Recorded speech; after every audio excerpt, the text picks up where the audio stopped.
Well, you can bet if the projector's been sitting around for a while, it's going to need one good vacuuming.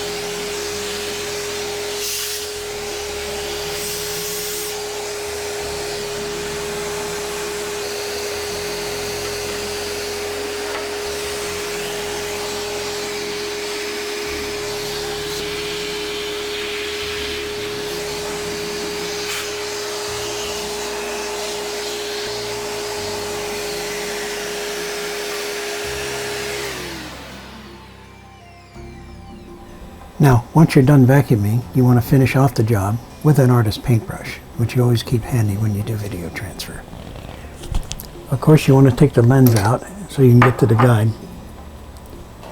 You want to get up inside the lens channel and make sure there are no obstructions. Stroke your brush around. Have a look up there with a flashlight.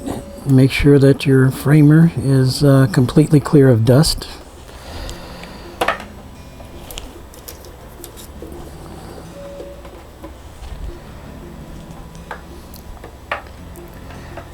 And then, of course, the film guides have to be completely clear of dust. That affects the framer as well.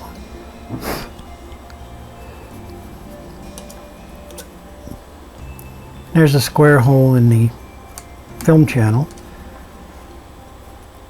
You don't want any hairs hanging from it. And we should be okay.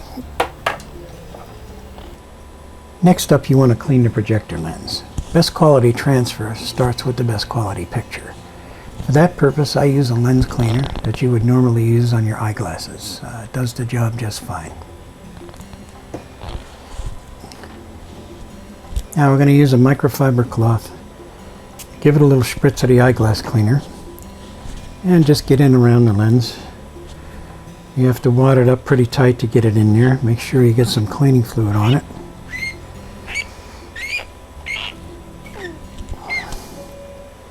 Use the wet end on both sides. And then, of course, you're going to dry both sides.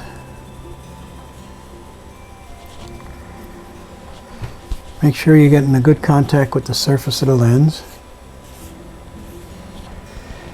Then, of course, you put the lens back into its holder.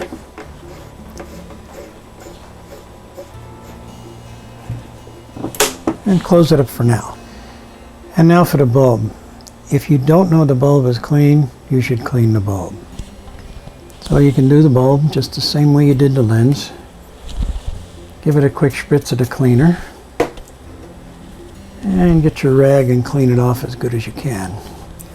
Making sure there are no smudges, dust marks, fingerprints, things like that.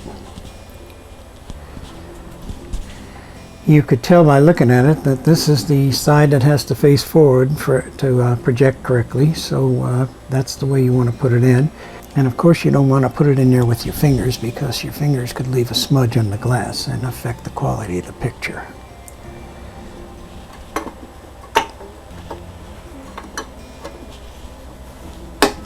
And make sure it's homed in there in place.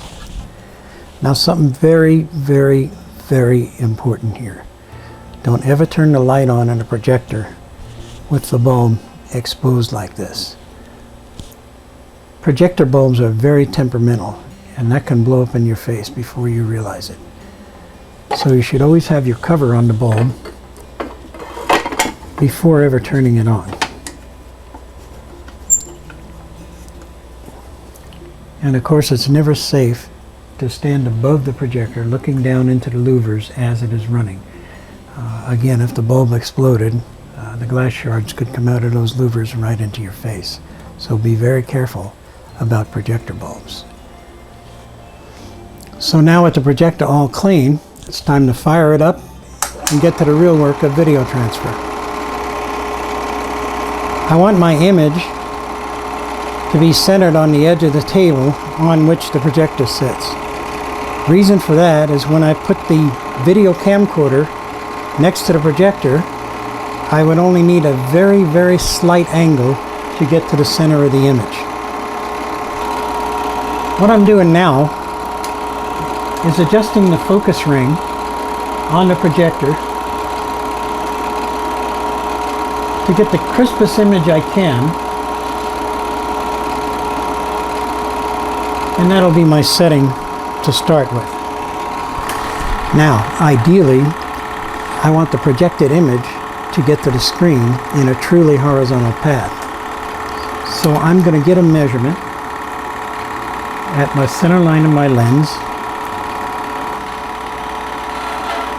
Center line of the image right at about 6 1/8 inches off the top of the table.